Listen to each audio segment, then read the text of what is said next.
Welcome back, everybody. Welcome back to Phil's Recap and Review. This is going to be, well, I'll have a short Vikings Season 5, Episode 14 discussion, and also just a little bit of babblery here to get out here on a Sunday evening. I'm a little bit under the weather, but that can't stop me from coming out here to babble a little bit, because no one in my real life really wants to listen to me babble. So I appreciate the people that check out the podcast or check out the live streams. It's an opportunity to get silly and get goofy with a few people. Get goofy? Oh, yeah, time to get goofy. Yes. Turn off the discussion now if you can't handle that level of silliness. Welcome everybody to the Issues program, or Phil's Recap and Review. As I mentioned tonight, we're going to be talking about Vikings Season 5, Episode 14. Sorry I wasn't out here after the episode airs. I was playing rock and roll music in a club on a Wednesday night, which is always fun. It really was a good time. The best part of the evening, or one of the best parts of the evening, were one of the live motherfucking chatters, and I'm not alone tonight. I have the live motherfucking chat. We got Icy Fury in the live chat right now. K-Rich popped in here. But I got to meet Hannibal O'Neill in the live motherfucking chat, who came out to check out the show. Short timer tonight, just kind of a short podcast, and I mean that this time. I'm a little in extra slow motion tonight. You know that feeling when you feel like you're gonna get sick, but you're not fucking quite sick yet? You have something called crybaby-itis. It could be called. I've heard other people refer to it as that before too, where I'm feeling whiny because I feel like I'm getting sick, and the only thing that can handle it right now is food. I don't give a shit about stupid holidays, but I give a shit about this time of year makes me want to eat. I am eating spaghetti and pasta. Oh, well, spaghetti is pasta. Well, spaghetti and pizza by the handful. I'm a Viking crazed person. But Vikings did have an episode. I finally caught up and watched it. Good episode of Vikings, just to get that over with at the beginning. I think I liked last week's episode 13, a little bit more, but episode 14 was good. In fact, let's play it in the background while I talk. Sure, why not? There we go. See, we can kind of watch it to the side of my side butthole. I thought this was a decent episode. I, again, really like the Alfred stuff. I appreciate that the Floki thing, even though I don't care as much about it, seemed to at least progress and go to a point where maybe we're getting something new in it, or heading into a different direction. I legitimately like most of the stuff we got with Uba and Alfred and their interactions.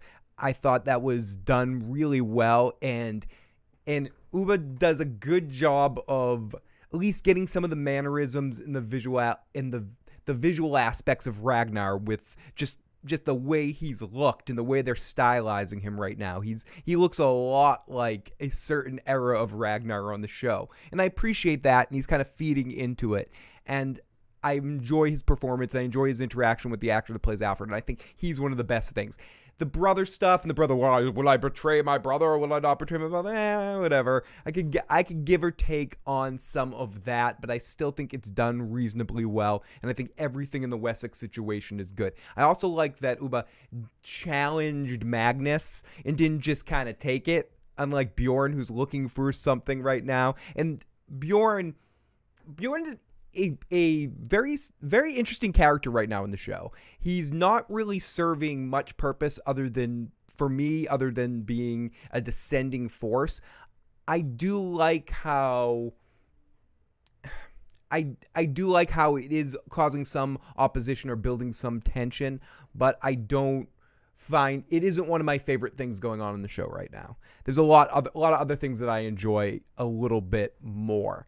Floki was really good in this episode. I still don't give a crap, flying turd burger, about any of those people besides Floki that's there. You know, Floki kicked out half the people that I really hate, and he kept the other half that I detest. I mean, I really could give two rabbit shits less about what the hell's going on in Iceland, except for the fact that I said it last week, or 2 weeks ago now, whenever it was the last time I was out here talking about Vikings, that Floki's the best thing going on that show from a character actor standpoint. When he finally gets some control of his actions, he's like, no, you get the fuck out of here. No, I'm gonna kill you. No, you're gonna kill me?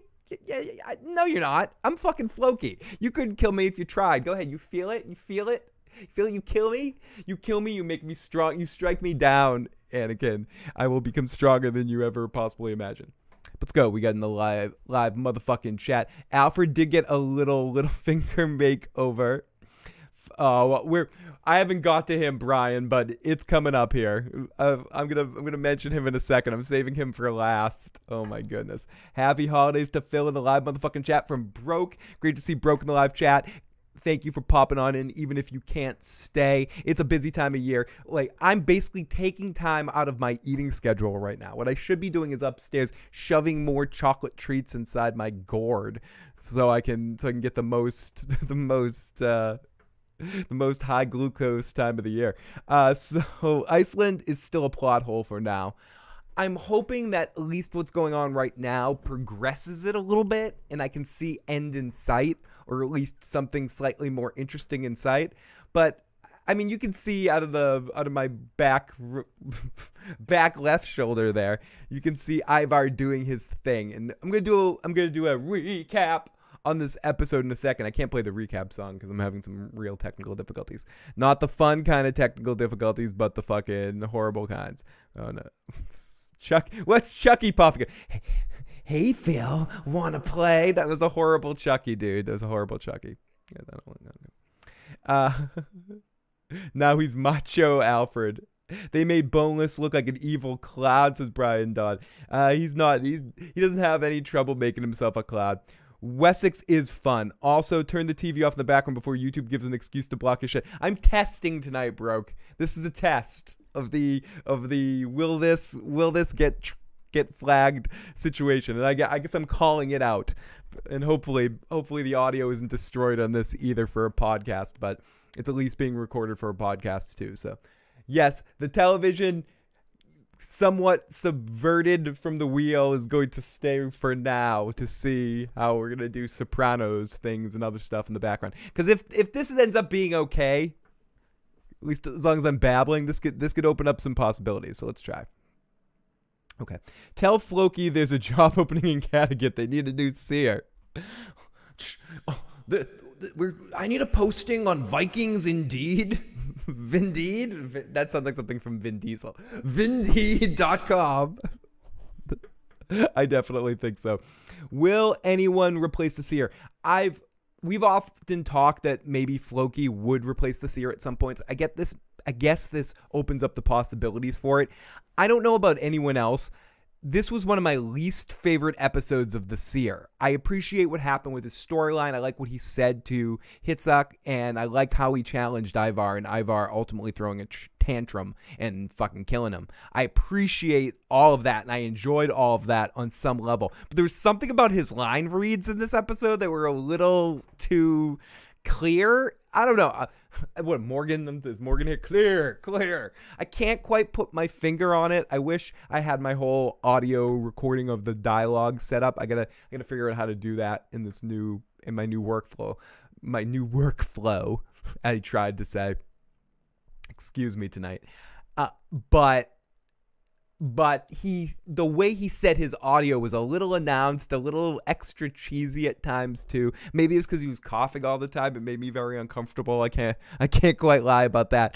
But it was really fucking cool the way Ivar threw a fit there. That was my favorite Ivar moment because it was the first moment in the episode where someone's challenging Ivar with reality. Hitzak tries it, and there's a woman that does it at the beginning when they pull out fake Lagatha, where everybody in Kattegat should be calling bullshit on that. It shouldn't just fucking be one person. Half the people in Kattegat, they know it's their fucking former queen. They know what she looks like, and I called that bullshit last week. Not that it was that hard to call it, but for whatever it's worth, I want to take my bow of bullshit here and say that I called this fucking level of crap that's going on in the background here.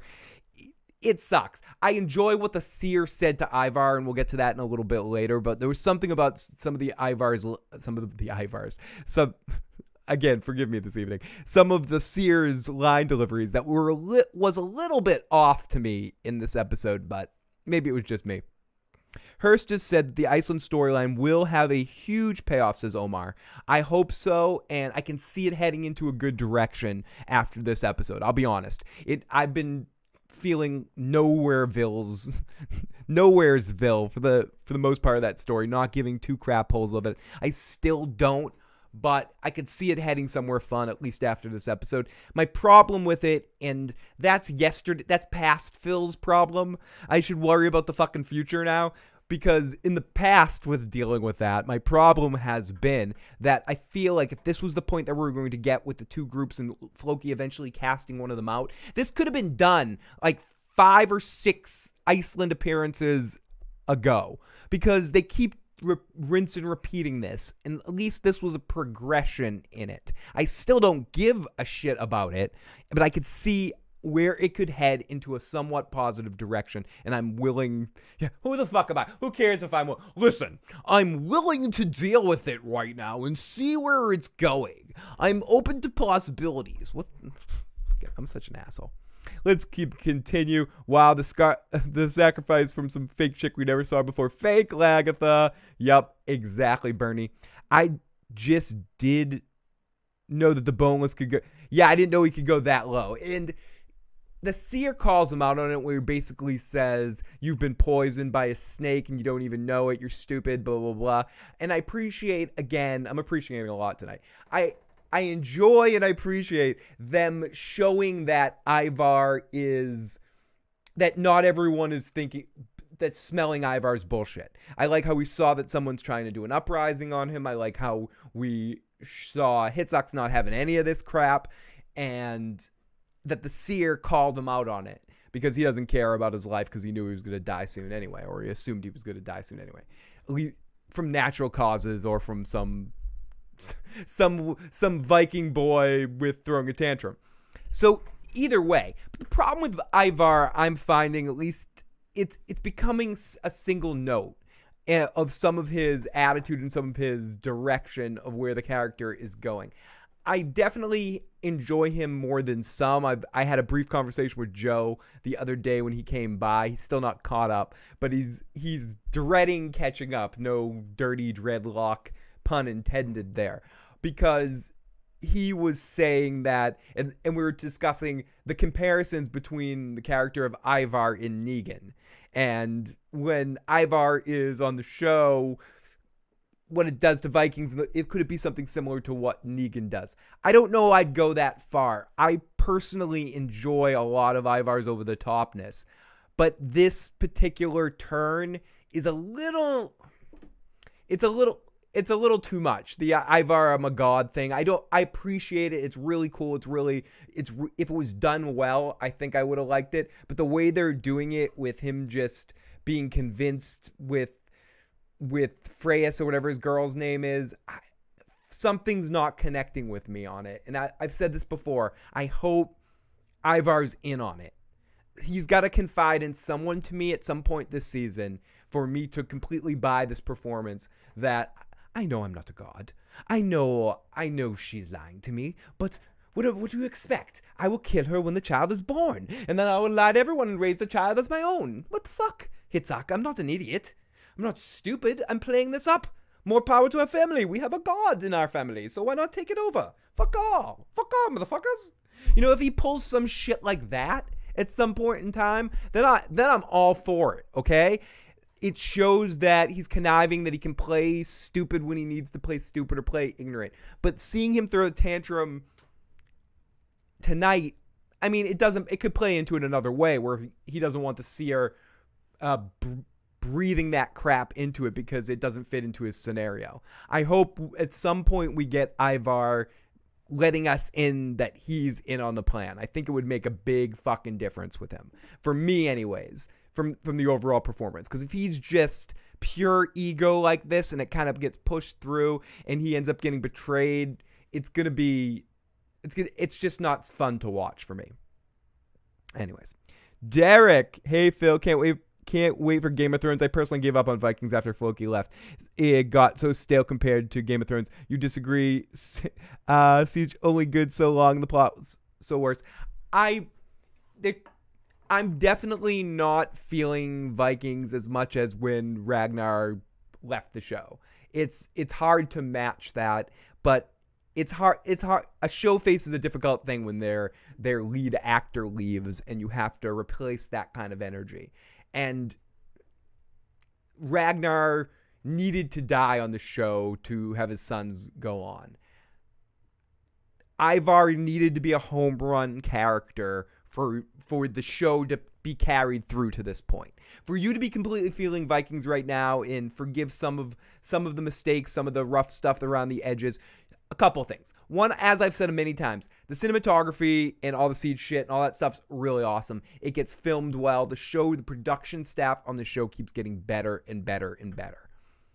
The storylines and the writing and all of that is relatively, at times, a little below par of what it's been before. But it's not as much of a throw-off. What I think I'm having a little trouble with is some of the performances by the actors connecting with the characters and having me care. And some of the things, the plotting points that our characters are making is not quite capturing me because it doesn't have a central focus in the way that the early seasons of Vikings had. And that's not a bad thing. I think it's a good show. I just don't think it's not where it was, and it won't ever be. It's like a different kind of show now on some levels. It's the parts that are trying to be the old show and make some copycat moments, I think are hit or miss. I think some parts work and some parts don't. And I'm such a wishy-washy asshole tonight. It's like some parts work, some parts don't. Some parts are good, some parts are bad. Like, what kind of asshole am I? Just say it sucks. No, I don't think it sucks all the way. There are scenes and sections of these episodes I'm very much enjoying. I'll say it again. I love almost everything Alfred that we've got this season so far. I think it's all been done really well. And I think in this episode, I liked Uba. I liked when Rollo came in. I liked Floki's performances. I've liked 50% of Ivar. I like Ivar when he's more toned down. Crazy, freaked out in makeup, dancing around Ivar is a bit too much for me. Boneless chasing up vampires with his vampire bat. Hey, Phil, what's up? You're Ivar the Boneless. We got King McKay in the live chat. What's up, Tim? The seer's been licking bad frogs. I wish they made the Boneless a good person because a good actor, a leader in that job. Hey, Phil, great to see Theodore. Great to see King McKay in the live chat. People don't like Ivar because of the direction he's going, but it still makes him an interesting character, and I still love Ivar. I'm on that boat. I don't love all the choices that the actor makes within the role, and I don't like all the choices in which they've sent the character, but I'm an Ivar fan. Unlike, this is what I was saying to Joe, and he'll be back at some point this season. This is where it differs. I don't like fucking Negan. I like Ivar. I think Ivar has the potential of doing some really cool, interesting stuff. I just hope that they don't make him stupid to kill him or create unnecessary ignorance and make him crafty in one moment and then willfully ignorant in another moment. I want some character consistency. Great to see all you motherfuckers in the live chat. Hey, very sad with the Boneless too. Yeah, letting him give him an heir and letting people believe he's a god only to make sense if he's just doing it to consolidate his power. Exactly, King McKay. If it ends up being a way for him to consolidate his power and make his bloodline or someone where he's connected to his direction, his leadership control, to be the foundation point of making that go on for generations and generations. If that's the case of what Ivar is doing, that's going to be really cool. If he is legitimately just getting brainwashed in the situation and already the snake is bit and what the seer says holds up, I'm going to feel disappointment. And I mean, who gives a fuck when I feel? But don't tell me your feelings. Tell me what you think. But my feelings are I'd be slightly disappointed because I had more hope for Ivar of being more cunning than that and playing a deeper game. Someone mentioned Littlefinger earlier, not being just strategically amazing, but also having a sense of deception because he, I feel, and I still will say this, on paper, he's the most intelligent of all Ragnar's kids that we've seen so far. There might be more kids. I mean, Ragnar's made the 8 there. But ultimately, Bjorn is a little, a little Rollo there going on there. And I think Uba has some pragmatic nature, has Ragnar's pragmatism, but doesn't quite have intelligence in the way I mean, I guess. But I don't think he's stupid, and I don't think Hitzak's stupid either.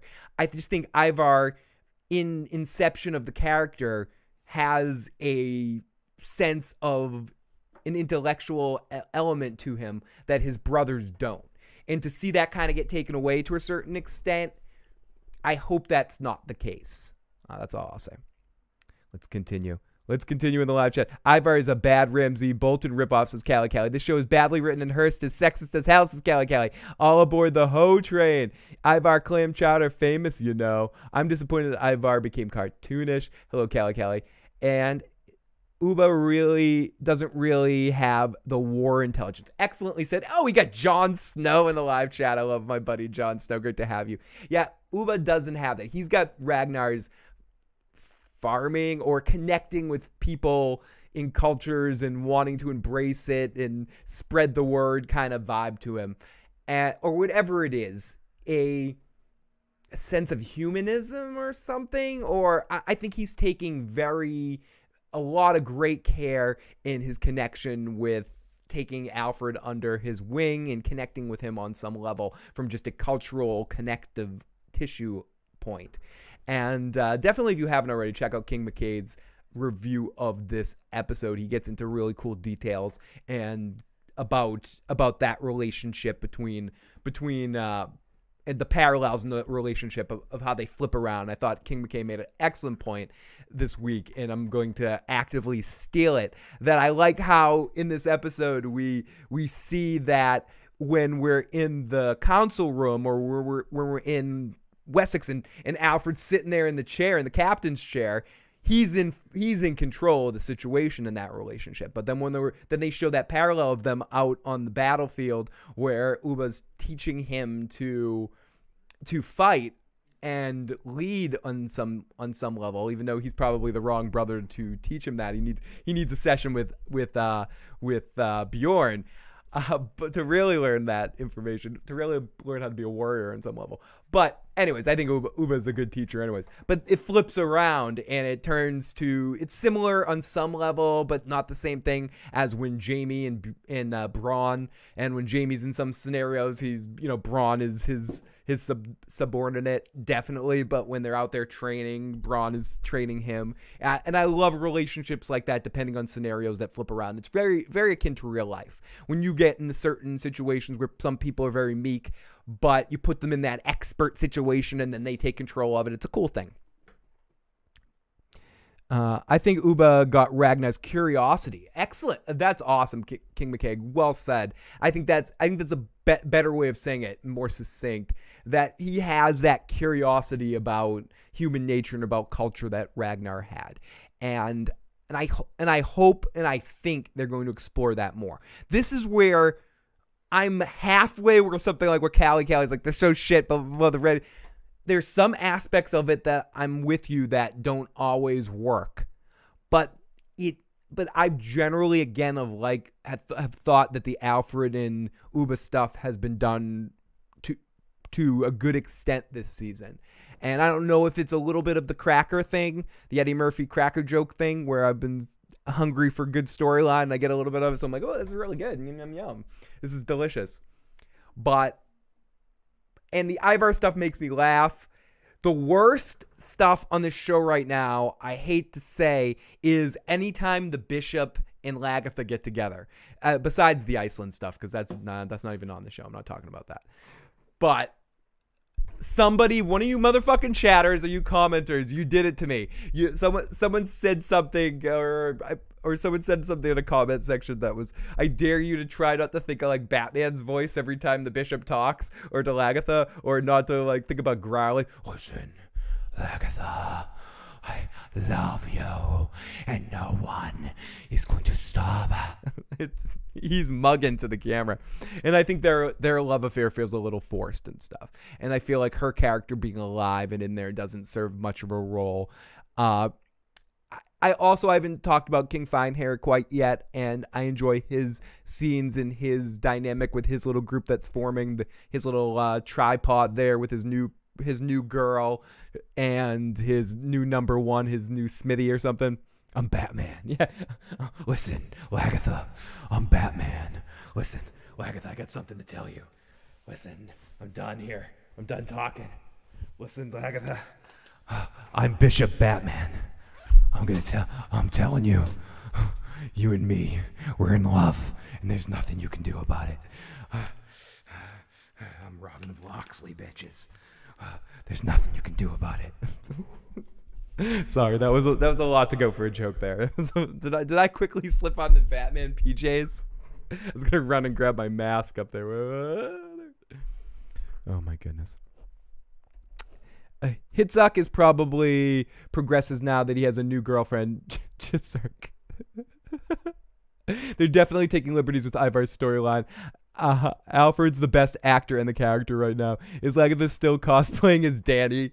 A little bit. She is. She definitely looks Targaryen. And whenever they do close-ups at her, I can't go with Vikings podcast. I'm sorry. I'm sounding like a broken record. I can't go with Vikings podcast with at least a few, gosh dang it, does Lagatha look young and nice. I'm the bishop. I'm the knight. I'm the protector of Alfred, fucker of Lagatha, and killer of other bishops in motherfucking areas. I'm gonna fuck you up. Religiously style, motherfuckers. Here it comes. Here it comes. I'm going to stop doing that before my voice hurts. Okay, so I can't play the recap song because I'm having real technical difficulties, so let's pretend this is the recap song. Recap, yeah, motherfucker. Okay. So let's get into a little bit of a Vikings episode recap. This has been a crazy ass week, so I took the lazy route, and I'd like to thank Celebrity Dirty Laundry. I don't know what the fuck. I don't go to their website for anything else other than when I'm lazy and I want to read a Vikings recap. So let's recap this episode. Also have it on in the background. Oh, where's Ivar? What's Ivar doing right now? Ivar doesn't kill the guys himself. He makes his men do it. You gotta kill the guys yourself. I'm too high for that. Listen, Jon Snow, you may think you're the knight. I'm the knight, Jon Snow. I'm Batman, the bishop. Wait. I'm sorry. I can't not do this. I'll be right back. Break it down one time for me with all the future and all the dreams. Gotta find my focus, gotta find my soul. Look for the brain, gotta go. No, grind the grind, but you gotta find energy, gotta find the time. Gotta know, gotta brain, gotta look inside your history. You say you don't impress, don't know why, but you gotta smoke. Wait. Sorry, everybody. This is Bishop Hemmon. Bishop Hemmon. I'm here. I had to talk to my friend Alfred because I'm protecting Alfred. That's what I do. He saved me. He saved me from the darkness. I'm Bishop motherfucker. Okay, I gotta stop doing that. It's not as funny as I want it to be. But there's something to that. I'm sorry. I gotta stop that. It's bad for my throat. Damn it, Janet. Okay, so Vikings begins tonight with Kattegat preparing for the big sacrifice to the gods. You know, Ivar the Boneless, presents a woman saying she's Lagatha. And literally, if one person in Kattegat believes this, unless there's kids that have been born, and Vikings does play with time to a certain extent, but give me a flying break. Come on, there should have been an outcry and a rebellion going, wait a second. This girl looks way too old to be Lagatha. What is going on here? This doesn't work for anybody. Nope. Excuse me. No. Too much Batman voice. My throat is hurting. Where are my cough drops? I need them. I'm not drinking tonight. Where are my cough drops? Okay, so let's continue here. So everyone's like, yeah, let's kill Agatha. But the people say some people say it isn't her, and Ivar orders them to be taken away. As Hitzok's like, listen, dude, no one here believes this is Agatha. Give me a break. Ivar convinces the people that the woman is the evil witch Lagatha and shall be sacrificed in the name of Odin and his fellow gods to cleanse the kingdom of its evil spirits. She's chained upside down, up, down, left, right, BA, select, start. Her throat is slit, her blood is collected in a bowl, set on fire. They drink it like Klingon blood wine. Kerpla. It's a bunch of nonsense. I wish the fake Lagatha had a beef, had been Karen from Daredevil, says Icy Fury. Oh my goodness, I love you, Icy Fury. King McKay is Batman. Wait a second, that's an ugly Batman. No, I'm a very ugly Batman. Hi everybody, I'm Ugly Batman. I've come to you tonight to talk about ugly Batman disease. It can infect 1 in 15 Batmans. You better watch out. You better not shout. Batman's coming for you. Okay, so it's the best one, Jon Snow. I suck. I never would have been able to beat Contra without it. That and ABBA from Akari Warriors is a very, very key one if you want to beat anything in Akari Warriors. Okay, and I also remember the Mike Tyson code 007-373-5963. If anyone has a copy of Mike Tyson's Punch-Out and wants to get right to Mike Tyson and fight him, you can use the code 007-373-5963. I sound like calling. You can call 1-900-007-373-5963 and get some hot loving with Ugly Batman. That's right. Again, that number is 007-373-5963 for all your hot, ugly Batman loving. Thank you.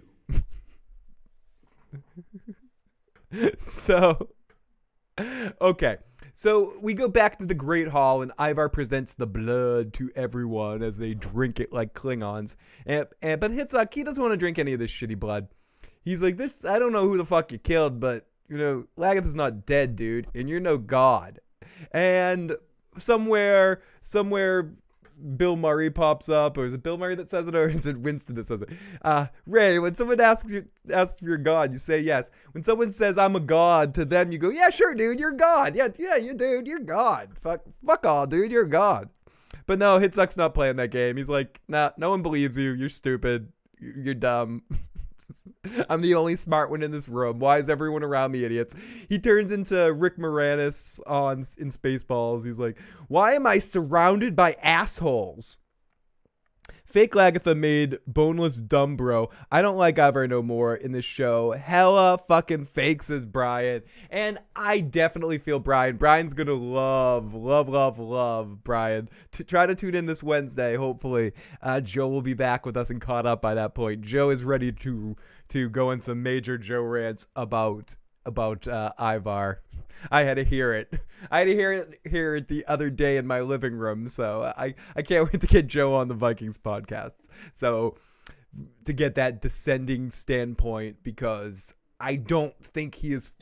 I would say I'm not super high on this, but I'm not as low as, say, Brian or Joe is, or some other people are on this season. So it's going to be interesting to get Joe in here, as Joe can put things in perspective very easily in a way that I can't. So I never forget that there's a co-host of this show, because Ivar is going to raise hell when all that shit blows up in Ivar's face. I felt like that also, but I just want to see how this plays out. And that's where I am with Jon Snow too. Like I can't argue with what you're saying, Brian. I can't. And some of the Ivar detractors, I'm just it's almost like a car wreck with him in his storyline that I want to see how it plays out, and I'm hoping that my worst nightmares don't come true in it, and it ends in a positive direction for me. But again, who gives a fuck? Who gives a fuck what I think? Meaning that the show creators and the writers and stuff don't give a fuck what I think, and they already wrote this stuff, but they're like, you know what? No. They're like, fuck you, Phil. We're going to do things just to piss you off. Okay, so Ivar is cheerful to the thunder and the lightning outside. He says Thor is acknowledging him as a god.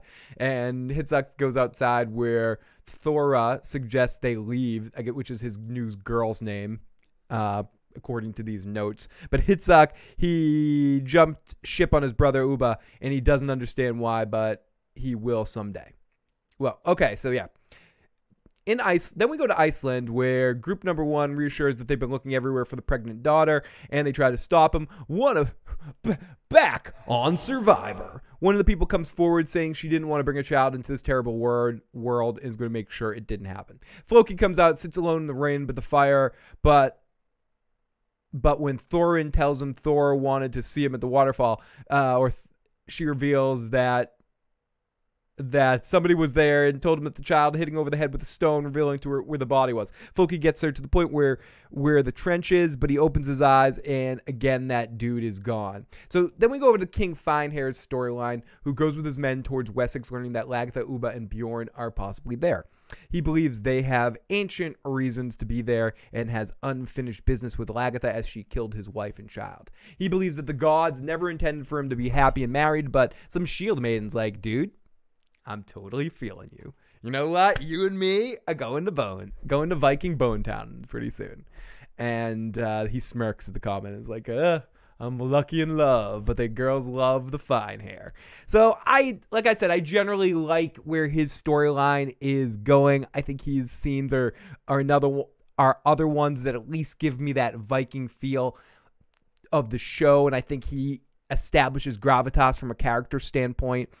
There's something about him now. There's a comfortability in the way that the actor's playing the character now that I enjoy.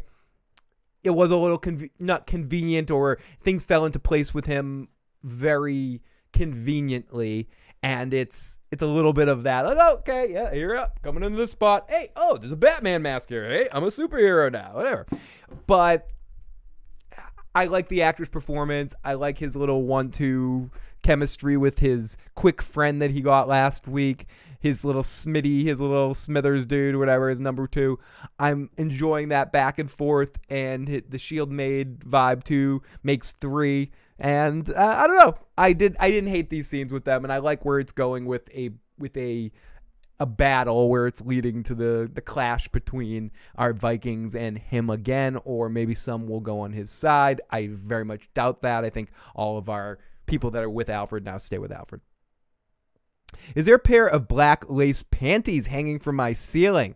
Oh, Bernie, do you mean right over there where I'm pointing right there?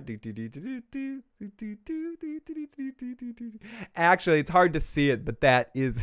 Yes, those are lace panties, sure. Someone pointed out that Hirst copied Game of Thrones badly. The Melted Crown, the Bloody Ramsay, the entire rise to power of Alfred, John with the Night's Watch. Bernie asking, is that a pair of lace panties again? We'll have to check that out later. I still believe Vikings is as good without Ragnar. Yes, it has problems, but I've enjoyed it. It's just as much the next episode is going to be insane. The characters that be introduced later in 5B will be hype, and Season 6 storylines are going to be awesome. No spoilers, of course. Awesome. That's what I'm looking forward to. I do think it's going through a little of a transitional time, and I don't think the show, I agree, I don't think the show is dead, and I still think each episode has its moments where it shines for me. There's just some sort of a bad transition with some of Ragnar's kids, and I think... I just got flashed with the Back to the Future scene. It's not you dummy. It's your kids. Something's got to be done about your kids. Oh, Bernie. It does look like lace panties. I don't want to ruin it, what it actually is, but what it actually is pretty fucking cool, too.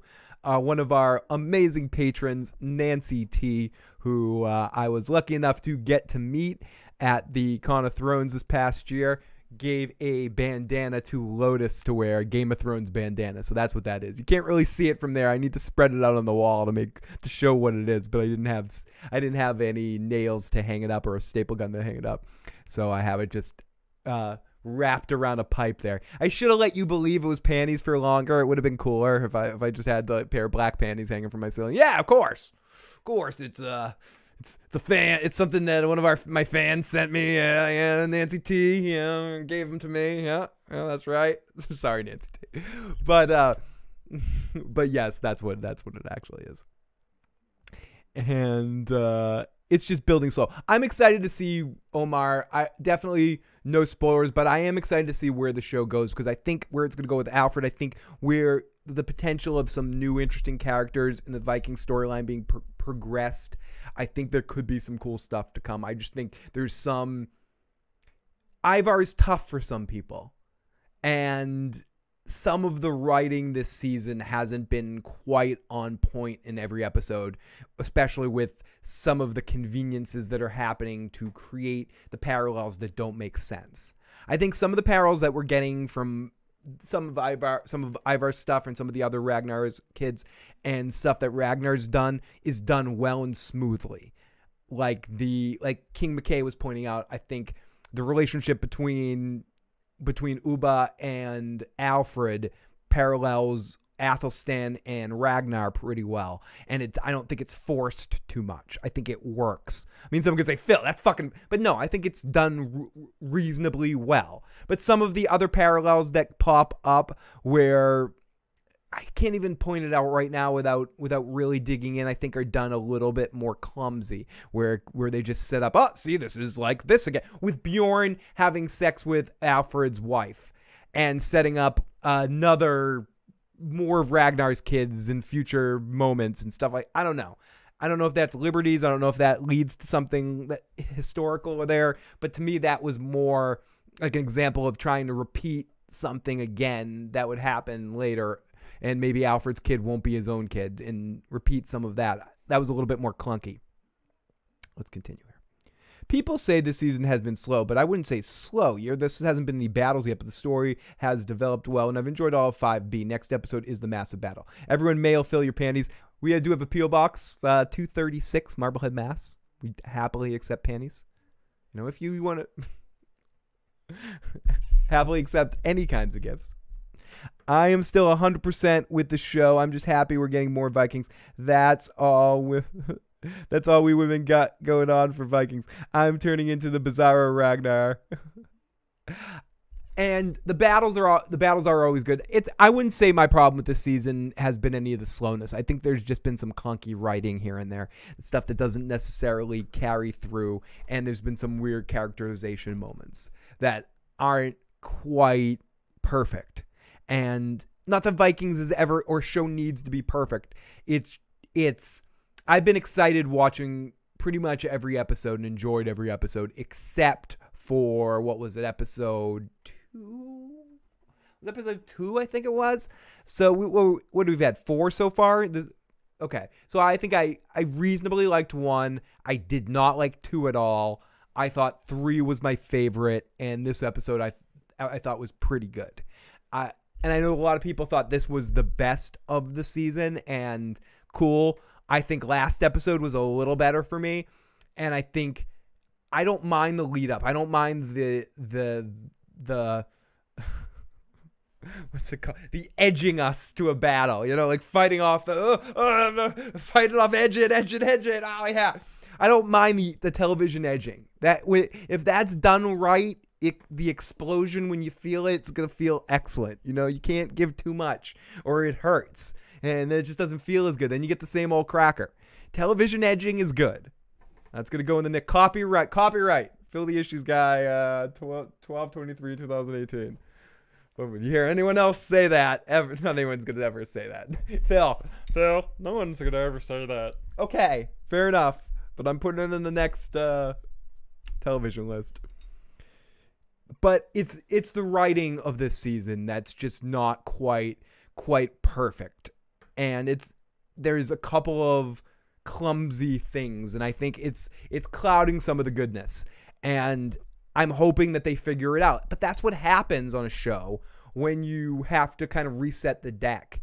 And I think considering all of that, they still entertain me through every episode. I'm never bored. It's more I'm frustrated and like, oh God, like, come on, this is bad dialogue. What are you doing right here? This doesn't make sense to who you are as a character. things like that. It's not so much I'm ever like, oh, God. I don't know if any of that makes sense. I love episode 2 mainly because of the Bishop Clement. Fair enough. It was a little too lovey-dovey at times for me, Omar, but that's what's awesome about shit like this is everyone's going to have different episodes that hit for them, and that's why that's one of the reasons more than anything I like babbling about this stuff is to get in there where like Callie's, says Hirst has no desire to keep female backstories or arcs that don't revolve around landing or manipulating a man. I hope they have an actual battle next episode instead of stretching out. See, all of these opinions and all this shit, I fucking love it. This is why I love coming out here and babbling about these episodes and this stuff with you guys, because it's so many different perspectives. It helps you look at it in a different way. And certain stuff I'm feeling, but like certain things you can't ignore. Even if you're feeling something, I give myself TV ostrich syndrome sometimes when I want to like something, or when I don't want to like something. It's like you look at something and pick it apart. It's like when you're in a relationship and you're reaching that end point, and you can get nitpicky with somebody, you can point out every little thing and go, that sucks, and that sucks, and that sucks, and you suck, and you smell, and you got bad breath, and you got bad breath in the morning. What the fuck's wrong with you? But if you're at the beginning of a relationship, or you're getting a renaissance of feelings about something, it's great. Did you see that? And I think Vikings, because we've got 20 more episodes after this half a season, that's happening.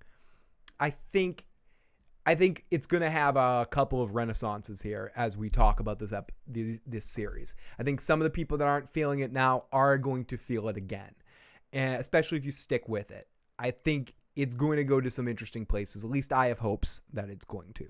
I think it's going through a growing pains right now and relying a little too heavy on, for me, because I'm not feeling the character as much as some other people are, the Bishop.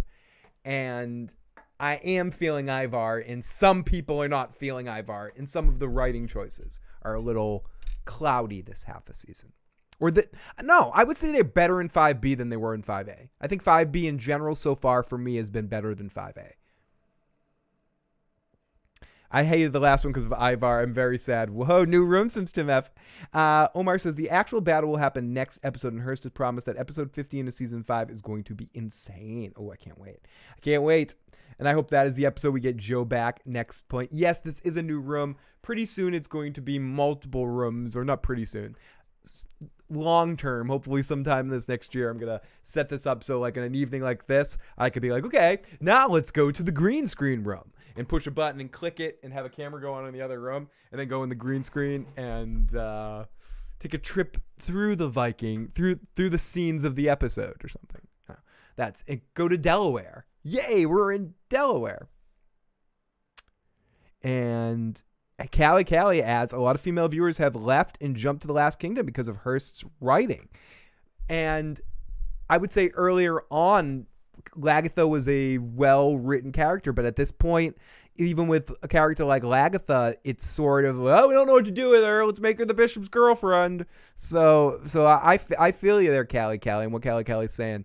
So in Wessex, King Alfred reveals a huge Viking army is heading towards them by leading King Harold. He tells Ubi, Bjorn, Lagatha, and Torvi, because they should have killed Lagatha off last season, and they don't know what the fuck to do with her. So they're like, hey, what can you do with her? What the fuck are you going to do with her? And then basically doing nothing with her, having just be a side piece in there to stand around. That's not Lagatha. That's what I mean, poor writing. The whole Lagatha Bishop shit is written so stupid, and it deballs the character of Lagatha.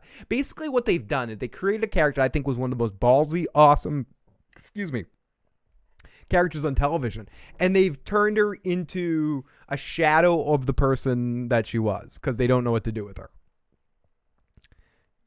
Stupid. Have you seen or heard the storylines that are to come? I do know a lot, and I'm sure that people will realize that the show is just as good. A whole new world will be introduced in the Vikings. I do not know. I am not completely versed on Viking history, like real Viking history, and I don't know many of the spoilers about what's to come. So I'm very excited to see. And they ruined Ivar. I cried when they killed fake Lagatha because it was so fucking bad, says Brian. Or I added because it was so bad. But yeah, I don't like what they're doing with with Lagatha's character on the show right now. And I feel what people are saying about not necessarily feeling Ivar. And let's continue. Icy Fury says, ironically, both Hirst's daughters played strong female characters. And with the Bishop and Lagatha, I still believe he will betray her. I hope it goes somewhere interesting like there. Callie says, nepotism. I love you, Callie, in the live chat. I love it. So in Wessex, okay, so yes, he reveals a huge Viking army is heading towards them, led by King Harold the Finehair. Ubba, Bjorn, Lagatha, Torvi, and the Bishop, and they were ride along Saw. I really can't talk tonight. Along with Athelred, and if they refuse, they will be killed. He reminds them of the huge personal risk he's made for them in hopes that they won't betray them. Ubba immediately agrees to stand with him. He's like, I'm with you, Alfred. Just like my daddy was with Egbert, and we're friends, we're buddies, we're comrades. Alfred dismisses them, and he notices that Bjorn cut his hair off, and he's like, "Hey, dude, you cut your hair? What's going on, man? Totally cut your hair. You know what I'm gonna do? I'm gonna cut my hair too." Cool. Okay, so then he asks Ubba a favor. In the forest, Ubba tells King Alfred not to be afraid and stand up against a tree, because this always ends out. Then he goes to Alfred, "You sure do got a purty mouth." And then Alfred's like, "What are you doing?" He's like, "No, fuck you." And then he goes stand up against a tree, and then he plays that magician's game where he throws an axe at him. And Alfred pisses his pants just a little bit, but shows a little bit of courage in that moment. And that moment, Alfred's courage grew up big. I was trying to do a Grinch thing there, and it didn't really work. That day, the Grinch's heart grew to testicle size. Only ever saw the first half of episode of season 1, but I did recently watch a documentary called The Lost Vikings Colony in Greenland. So you probably, Bubba, you probably know more about the history to come than I do. It's going to happen on the show. Callie, lots of love to you. Omar, it's funny to see people complain about Ivar since insanity, but he's been this way since he was young. He's killed a child and killed his brother. I'm not complaining about, but I hear what you're saying there. I'm not complaining about his insanity and making those choices. I love those choices. Ivar killing the seer was the best Ivar part of the episode. What I don't like about Ivar is nothing. No, I generally like the Ivar character. He's just the stupidity, the willful ignorance I'm not buying. I don't buy that he would be this easily manipulated in this moment. And I don't think it's being done in a convincing way. I think it's being done like, oh, here's a girl that's telling Ivar he can fuck her, or that he got her pregnant by touching her and convincing him he's God. I know Ivar has an ego. I know he has an ego, but I guess we've learned that his ego overshadows his intelligence. And that's fine. It's a fine thing to learn. I don't think that has been written and displayed on the show good enough. It comes off as quick and not believable. Whereas sometimes if a character is manipulated by another character, someone like and I don't want to open up a can of worms here, watching Littlefinger manipulate Sansa for so long until, no spoiler alert, until maybe forever, who knows, is believable because you see it happen from the very beginning and kind of go through. I don't think it's believable what we've seen happen.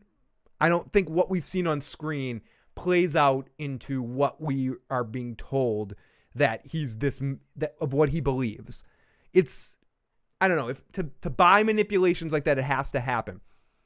Beverly Hills 90210, when Dylan McKay gave his money to that group of people that convinced him that it was his little sister, it was more believable than this, because they stretched it out for a season and a half of these people that you thought you could trust and eventually learn that they were manipulating. A manipulation needs to be believable on screen. Otherwise, it just seems like convenient stupidity. Ivar's been a cartoon character. He's a good actor. P just a drop. I think Alfred was so surprised in Bjorn cutting his hair because he looked so similar to Ragnar. The last time Alfred saw Ragnar, he was bald and had a beard, so it just reminded him. Excellent point, Omar. Tim F., what's Ivar's wife's endgame? I think killing Ivar once the kid's born and then turning into Cersei, essentially. That she's going to rob her Ivar once the kid's born and will be the next king. Ivar has issues. Geniuses routinely convince themselves of truths that no one else sees. Very well said, K. Rich. I see Ivar's voice trying to become a Cersei type. I see Fury and I are thinking alike. Omar says, Omar's coming in the chat. Omar's coming. I'm just waiting for Alfred to tell Bjorn that he's Athelstan's son. That will bring an interesting conversation between the two of them. The nuance of how manipulation works is lost on Vikings. Everything feels rushed. I think Callie makes a good point. I would say that would be an overall note that even Vikings at its best feels rushed. People can disagree with me about that, but it's the truth. Vikings is a really awesome show. I love it at its best.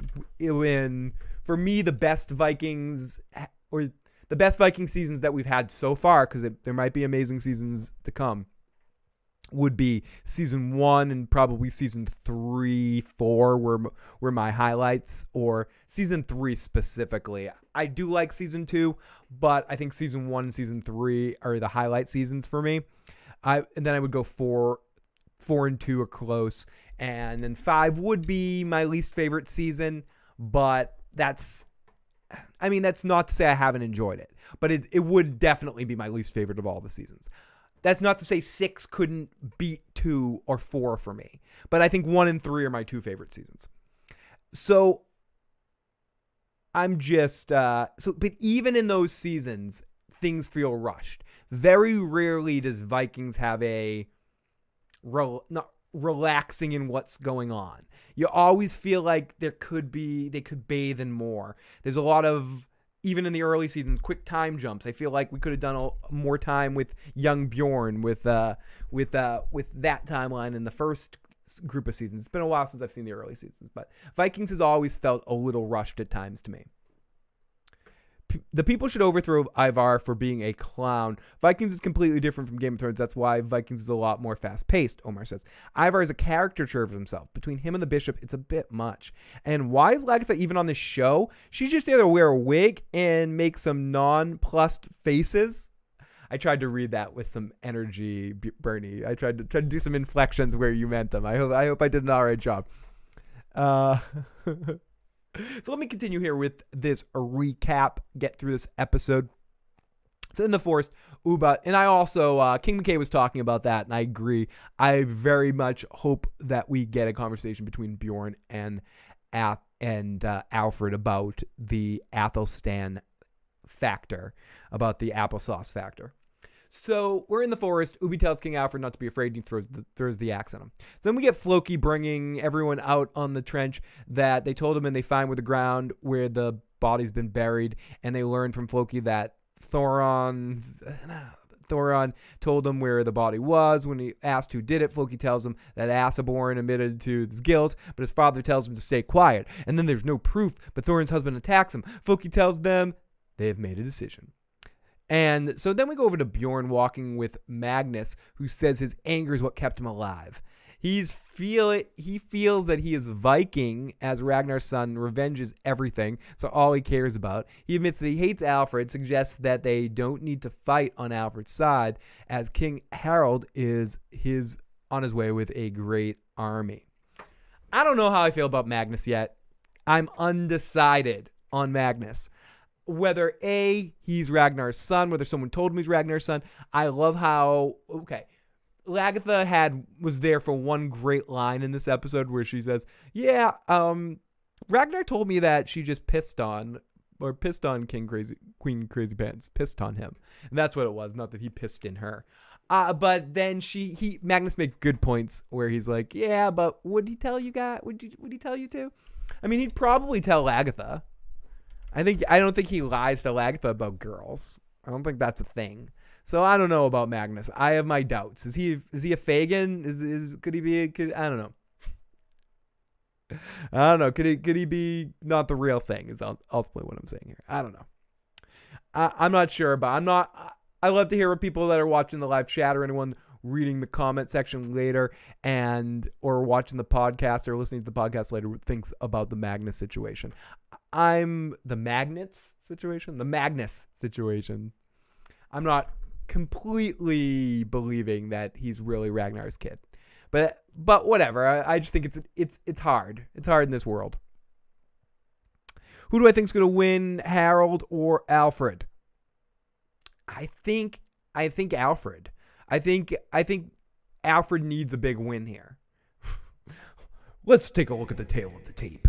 Now, Alfred's in a defending position. Has Vikings on his side to learn about tactics. I think Alfred's at a good position right now and needing to prove himself. But I do think I have a feeling Alfred's going to win this fight. I personally believe that this season B of Vikings has the potential of being the best seasons of Vikings yet. IC says Ragnar predicted how his sons would behave, how the little piggies will squeal. IC Fury, it still applies. Kelly says all the women just show up. I'm like, hey guy, I'm your new woman. That's what happened with King Finehair's girl too. Bubba Husky hashtag Magnus Madness. Magnus Magrag. Oh my goodness. Okay, so then we go over to Athelred coming to her husband but Alfred, but he's too busy. What's her name? Ethelfed or Fled or whatever, coming over to her husband. Alfred's too busy, so she goes to Bjorn. But promising when he returns, he'll perform his duties as husband. But she's getting her duties done by Bjorn.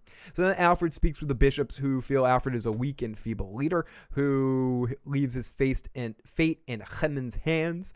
They want to place all their faith and trust in his brother, the one true heir, Stannis, advising him to have a meeting with Alfred and Hemin at the same time so they can kill them.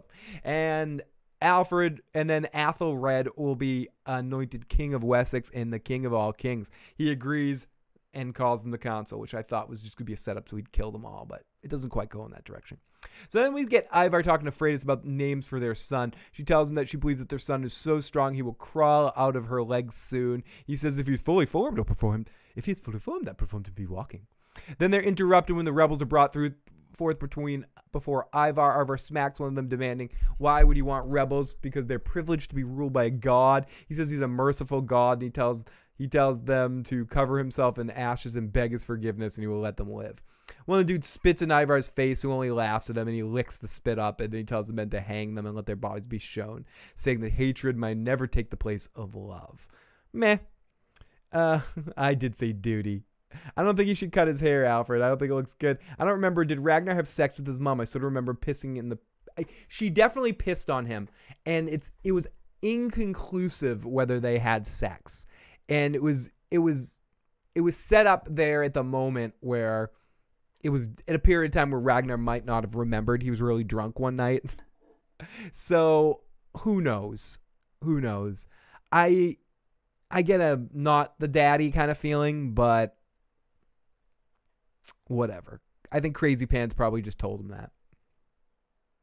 Regards to Hemin. It's funny to see in episode 14 he'll say, I'll go to hell for you, Lagatha. But in episode 15 he'll be regretting it all and will have visions of hell and he's going to be afraid. Maybe he'll realize it and end up betraying Lagatha. I hope so. There's a plethora of 20-something-year-old girls for all the men this season. I did say duty. I always say duty. The following day, Hitzak sees all the bodies and goes to the seer. Hitzak tells, will he accomplish what others have failed to accomplish, but the cost will be too high. I can't talk tonight. He says he'll sail away, but he'll just be avoiding his fate, and everything just becomes darker and darker. And he's afraid. The only thing he knows he's afraid of the dark. It was an interesting scene. I thought Hitzak played it really well. I thought the seer was a little over the top, and the coughing and the dying and the coughing and the dying. It's a bit much. So it's a little overacting going on there. A little scenery chewy. So then Lagatha sneaks into the room to see him, and he calls her my love and kisses her, saying they're gonna go to fight Harold in her own kind. They're gonna fight together. Hey, listen, everybody. This is Bishop Hyman. I'm here. I'm the knight. And I love you, Lagatha. I'm going to fight by your side. And yeah, God believes in us. Sorry. And he's going to fight. And he admits he fears the Lord, but he'd go to hell for her, and then they do it. So then we go, Harold knows he's about to fight the legendary sons of Ragnar, who are close to the gods, but he'll guards will remind him that they're only human, and an axe to the head will kill him too. Harold wonders if his number one believes that fate brought them together, that the girl, fate brought them together, but she doesn't want to betray anyone. She just feels it's right to be there, inevitable. She knows her life is about to change. So then we see the bishops and the noblemen gathering together as Athelred and Alfred sit together and talk. Alfred informs his brother that he plans to lead the army himself, but he requires his support more than ever. He's hoping he believes in him as Alfred tells him he loves him. Alfred stands before his men, talking about how he's going to lead his men into battle along with Ubba and the Christian son of Ragnar, Lagertha, and Bjorn. And Athelred says he cannot do it to one of the other bishops that wants to do the Caesar thing in the moment. And he calls it off, and they say we're doomed. So then after the meeting, Bjorn introduces Lagertha and Torvi and Ubba to Magnus, and this goes well. And I love how I'm with Ubba here. He's just like, no, fuck you. I don't believe you. I don't believe you. This is a con. And I think there's something to that. I don't think Bjorn's thinking straight right now. I think Bjorn's all over the fucking place. He's struggling for a direction. The character and the writing of the character, but I think even within the way it's being written, it's writing this unsure ofness. Yeah, I'm good with that. So he feels at last he belongs somewhere, as Bjorn explains to him that Alfred is betraying them with no intentions of granting them the lands. Lagertha questions him about ever meeting Ragnar, as Ubba says that Ragnar insisted he never slept with his mother. Magnus tells him what his plan is. Lagertha also says that Ragnar never slept with the queen, but Bjorn says they should believe him. Magnus leaves when the only one who believes him is Bjorn. Ubba says they have a choice to make. It's a good scene. Floki reveals that he's made a decision, and he even know that this dude's the lawgiver. Floki reminds him that there's death, of all the death, that he avenged his son's death, and he promised he never would. And he's done this 3 times and screwed it up, so he's told to and then someone starts crying and is told to shut up and stop weeping like a woman. And then they tell Floki's right. Blah, blah, blah. Blah, blah, blah, blah, blah, blah, blah, blah, blah, blah. Floki kicks out half the fuckers. I'm trying to learn these people's names. I'm trying to care about who they are and what's going on. It's just not sticking for me. I'm sorry. I've got issues. It's not working for me. So then Harold and his men arrive on the land while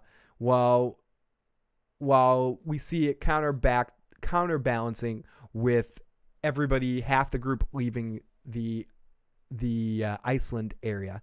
Then we see Ivar talking to the seer. I thought this was kind of a cool ending with the 3 parallel stories all happening at the same time and bouncing back and forth.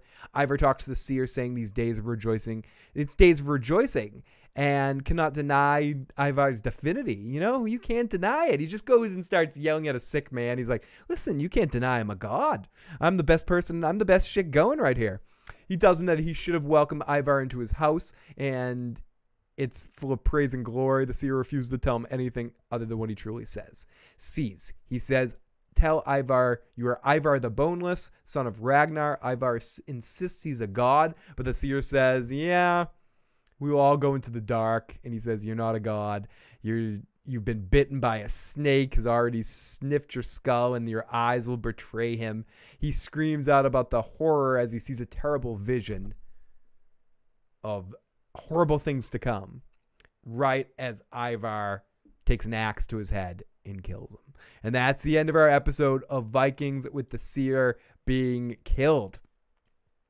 So I thought this was a good episode of Vikings. Not great, not amazing, but definitely the past 2 episodes, I think are heading this season into a decent direction. Ivar is not a perfectly written character. He's not a perfectly acted character, but I still find him fun on screen. He's one of those people that I enjoy watching him eat scenery. I enjoy his subtle moments. I liked the end of this episode in general with Ivar, how he reacts. I think that is the Ivar we know. That's the character that's made sense. Some of the shit is just stupid. though, and some of the characters' choices and motivations don't make a lot of sense. Bjorn, I think, is being wasted right now because they don't necessarily know what to do with him. I think Lagatha is being wasted right now because they don't really know what to do with him, or they're stalling. With Lagatha, Bjorn, I think they're stalling and they don't know what to do with him. Hitzak, maybe they're stalling and they don't know what to do with him, or they do know what to do with him, but they just have to wait for the right point to institute it because it's the Ivar time right now and they have to get through the Ivar storyline. The Bishop and Lagatha's relationship is stupid, tacked on, feels useless for an excuse to give Lagatha some more screen time and give the Bishop some more mugging to the camera. We got a sexy guy, let's put him with the sexy girl and blah, blah, blah. It's not on Vikings like this. Come on. There's too much shit going on and too much time that needs to be dedicated to developing characters and developing storylines. It doesn't need to be wasted by that fucking bullshit. It's like Game of Thrones wasting time on Sam and Gilly romance. I don't need to see that. Don't wait. You're running out of fucking time. Don't show me that shit. But in general, I'm very much excited to see where this season goes from here. This next episode's probably, from what hearing in the live chat, going to be fun with some action in it, and I'm ready for the action. I feel like I've been television edging enough, and I'm ready for that Vikings explosion to see some stuff, and hopefully the sex here will be good and we'll all feel a little bit better after next week's episode. The people that are having some problems with this season, maybe it's going to be a good payoff at the end. So, Ivar loves that axe of his. You can call me Rollo and then take off you can call me Rollo and then take off your shirt. Oh, hey. I'm not invested in anyone's storyline, says Bertie, except for maybe Alfred's. Alfred's I'm definitely invested in. I'm invested in Uba's storyline at this point. And I'm invested in seeing where Ivar's story goes. But nothing am I as little invested in is the Floki storyline. I was trying to think of a word smaller than little there. Floki Island is this version of Dorne, is this show's version of Dorne. The director of episode 14, Stephen St. Ledger, was great. He'll be director for episode 15 and 16, so I'm sure it will be great episodes. Omar, I appreciate all the information you're offering us here tonight in this episode. Excellent shit. And I think I saw Santovia Major in there. Great to see Santovia. Alfred's been doing a great job all season long. So let's take some live motherfucking chatters here right now, read some comments, and start to wrap this up a little bit. Little issues babblery going on too. But everybody, if you haven't finished your shopping and you want to start some shopping, start with that Amazon link right there. Do it right there. And if you haven't already and you want to help out, you can be a patron like I See Motherfucking Fury in the live chat. And the wonderful Nancy T and so many others of our patrons that help us out month to month. This month, you can see where I was on Wednesday night when I should have been doing my Vikings podcast. You can watch my rock and roll band's first live show in its entirety. Oh, it's silliness. It's bad. It's gross. It's awful. I'm playing drums and singing. It's disaster. You can check that out. And I'll also be doing a very special podcast for the patrons if you're watching this coming up next week before the new year. I'm doing a very special end of the year cast for the motherfucking patrons for being amazing supporters this year. So enough of that fucking shit. Scoutini Productions in the live motherfucking chat. Kelly can't wait to hear Joe's take on Vikings. Hopefully, as I said, I've tasked Joe to catch up on Vikings by Wednesday night. He said I can do that, so I had to get on him tomorrow and make sure he is doing it. So let me play some song. Let me play a quick song here. Even though I don't have the normal music, I have to keep playing the theme. Give me 1 second. Oh, that's right. Oh, that's right.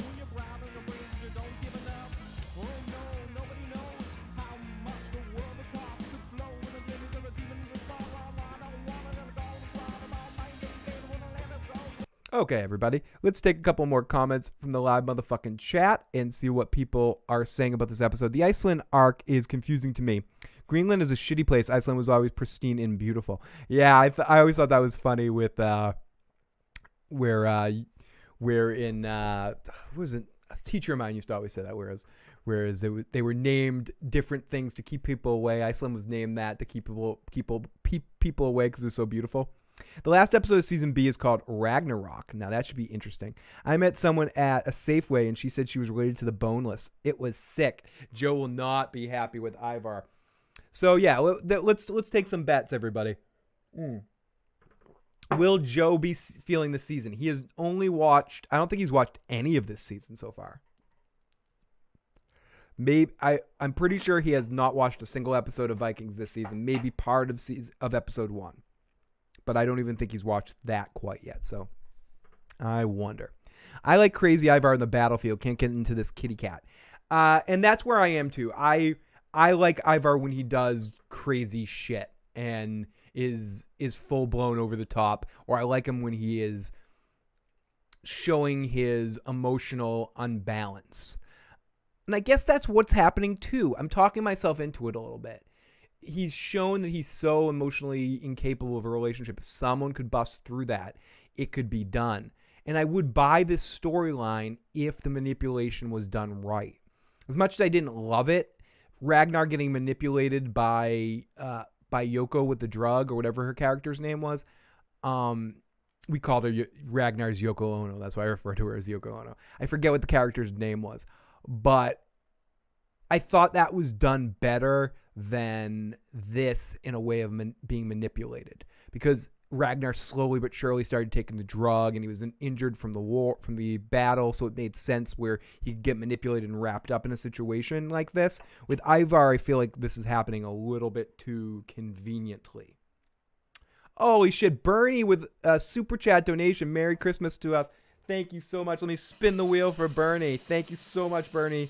That means a lot. The super chat donators, our patrons, and all the people that help out with our affiliate links in the description box below, or any way you help out the podcast. I cannot tell you enough. You have won a Joe Dirtylocks character impression. Please remind Joe in the next podcast, or I will try to remember it as well. We owe Bernie one Joe Dirtylocks character impression. Happy Festivus for the rest of us. All of that. Hello, Lady Dreamfire. Great to see everyone. I love how Vikings goes on a full mid-season break. Sarcasm. Ivar's manipulation makes sense, though. He hasn't been loved by anyone since Aslog, and she's the only person to quote-unquote love him. The only thing I would say is that I think Hitzak loves him or showed him love at times, and some of his brothers have, but they challenge him too because they have their own agendas. But oh, yay, I get the music back. Yay, perfect timing. Yeah, everyone, this was the captain's chair. The captain's chair, yeah.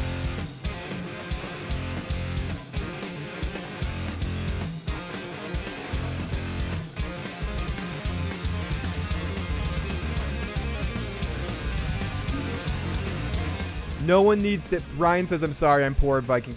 No worries, everybody. That's one of those things. Even if I beg more for fucking money, I never expect it from any of you fuckers, so I appreciate that, though.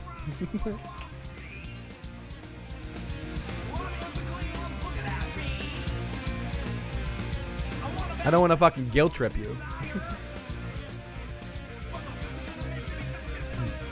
But everything's gonna be ending soon. No, I'm kidding.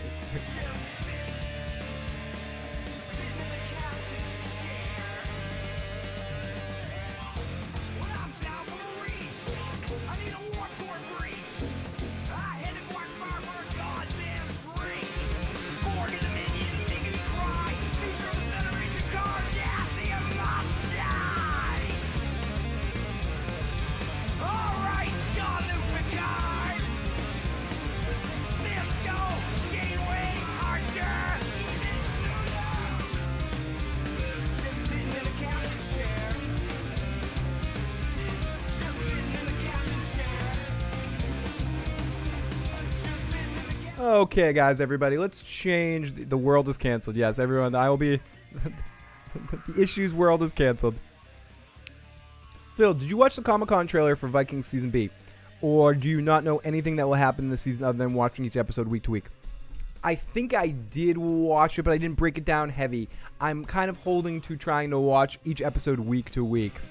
Don't spoil anything in the chat right now. I'm holding on to it. Merry Christmas if you don't celebrate. Merry what the fuck you do. Happy eating lots of fucking food. And see, to me, that's what this is. Really, when it comes down to it, I don't give a fuck about... And I mean, I appreciate the people that do celebrate all the shit. You know, fuck all. You celebrate something, you love it, fucking awesome. But to me, it's really about the end of the year, getting together with people that you love, but you maybe don't see all too often, and then getting to eat lots of fucking food. Like, lots of food. Like, gorging yourself more than normal. I know that's not healthy, but whatever. I love gorging myself more than normal over the holiday season, and trying to get as plump to protect myself in the cold months as possible. That's my fucking goal. But my goal in the next 24 hours after this on Christmas Eve, or wait, is it Christmas Eve? 20 more minutes and it's Christmas Eve here on the East Coast. Christmas Eve night before Eve, no, whatever. The eve of the eve. So my goal is to eat as much lasagna in 2 days as possible. So it could be all over in the sense that my heart's going to explode from lasagna poisoning. But that's basically it. What's up? We get the Walking David in the live motherfucking chat. Joe Dirty Locks doing his Polly Walnuts impression last week, asking people to donate. We got Steph Snow in the live motherfucking chat, wishing everyone a happy. So since this is not just a normal Vikings recap, in fact, most of the people that probably check out the Vikings recap back with are like, wait, there was no Vikings recap on Wednesday. I got a couple messages. People like, where the fuck are you, asshole? People aren't going to know to check this out because I didn't do a good job titling the video and all that stuff. But this is a Sunday night live, so I don't necessarily just have to talk about Vikings. I'm going to probably be on for another half an hour or so. So I think what I'm going to babble about, that I wanted to talk about this, and I might break this down more specifically later with some guests, but some unconventional or even conventional holiday movies. I know it's a easy topic here, but why the fuck not? Whether it's a television special or a movie or something like that, people in the live chat, throw it on in there. If you're watching, what are some of your favorite holiday movies? Conventional or unconventional. I'll do the two lists basically. Do not something I've necessarily thought about too much ahead of time, but get into kind of my list of my top unconventional movies for the holiday season or conventional ones. So let's see what fucking Phil is Garfield. Any Italians here? Christmas Eve dinner. Oh yes. Yes, that's where I get it from. I'm late tonight, just finishing making my lasagna. I force lasagna everywhere. I'm like, here we go, guys. I'm from the sunny peninsula. My Italianness is exploding. Okay, so here we go. A couple Die Hard, Bad Santa, Gremlins, awesome. Home Alone, great. All ones that would be on my list. So starting with, and this is, I guess, no particular order, but on my unconventional lists, Die Hard and Gremlins. Gremlins is one of the best Christmas movies ever made, and it's one of the best movies ever made. I love Gremlins. I definitely at some point want to do a deep dive review on that one. Die Hard 2, Die Hard 2 is really good too, and it's a Christmas movie, I guess, as well. But no, Die Hard as well is excellent. It's probably one of my favorite, if not my favorite, Bruce Willis performance. I think it works in so many levels. Alan Rickman is exceptionally great as Hans Gruber, and I think that it works as a Christmas movie. It works as a lot of stuff. And Bad Santa is a movie, again, something that I may break down deeply at some point with a guest, but Bad Santa is very fun. I think it's one of the funniest, if not the funniest, of all the Christmas movies, and it takes some amazing liberties with the holiday stuff, and I think really kind of turns it on its heels. To go to conventional, something like Home Alone, I think it's hard to beat the fun of that movie. There's certain movies that are exceptionally cheesy or done really badly that you could look at and go, I don't know if I can like that. Or for me anyways, that I have trouble kind of getting into. Some examples of that, and I know that a lot of people really like this movie. I think it's called A Christmas Story, the one with like Ralphie and all that. Like, I can't get into that movie. I just can't get into that movie. Home Alone is one of those movies I challenge almost anyone, even the biggest hardcore, action movie fan and hater of anything cheese oriented, and to watch select sections of Home Alone, like when Pesci and Craig are trying to Daniel Stern are trying to get the Soggy Bandits are trying to get Macaulay Culkin, and he sets up all the traps and shit. That's just good quality entertainment and good fucking stuff. Home Alone 1 and 2. Home Alone 2 is a great movie too. Tim Curry. Blah blah blah blah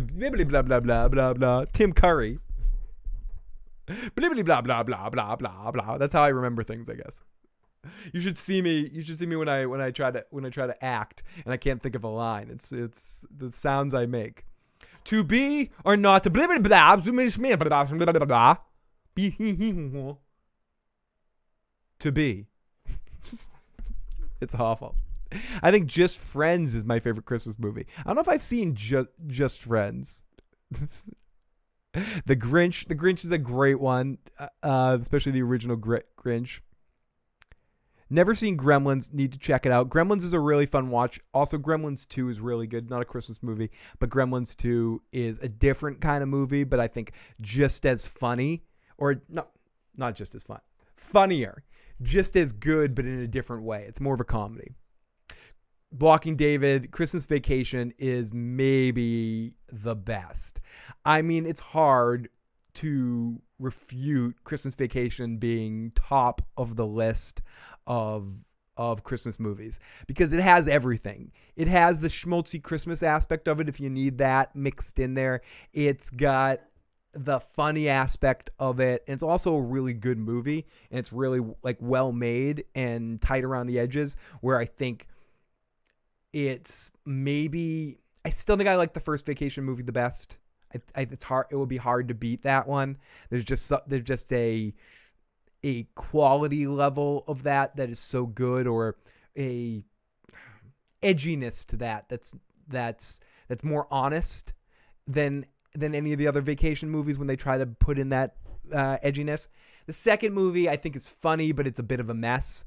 And Christmas Vacation is a tight movie. It's a really well edited movie, and the timing of it and the timing of all the stuff, just from a simple comedic movie standpoint, is top of the line.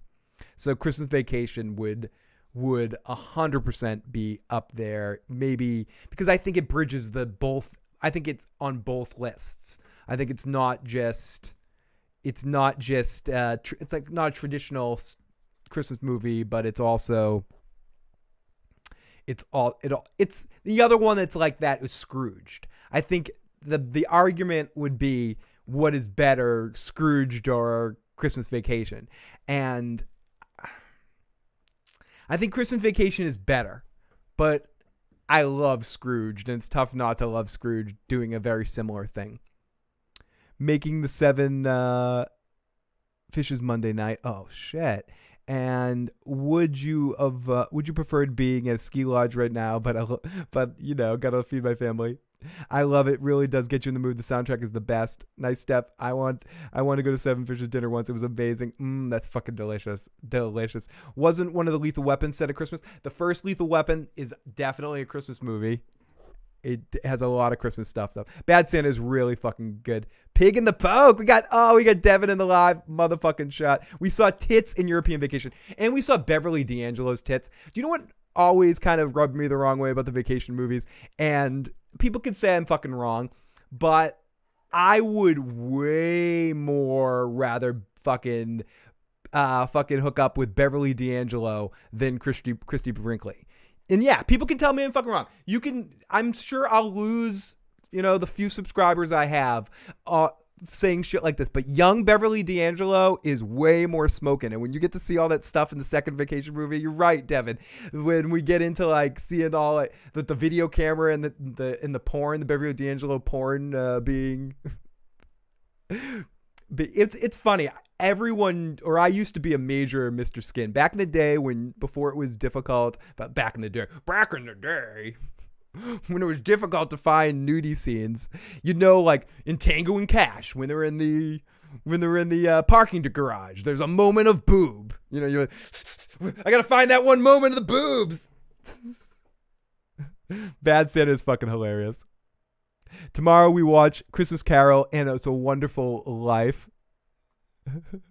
The Pig and the Poke, yeah, when they were in the fucking... at first I was like, Pig and the Poke. But yeah, that's the contest. That's the game show that they're in when they fucking win the contest. And then you get that really weird looking fucking Audrey. And it pissed me off in the second movie because one of my all-time fucking crushes is Audrey 1. I mean, I'm a fucking hippie weed head. I mean, sandwich eater or whatever. And she fucking smokes it up in the first movie.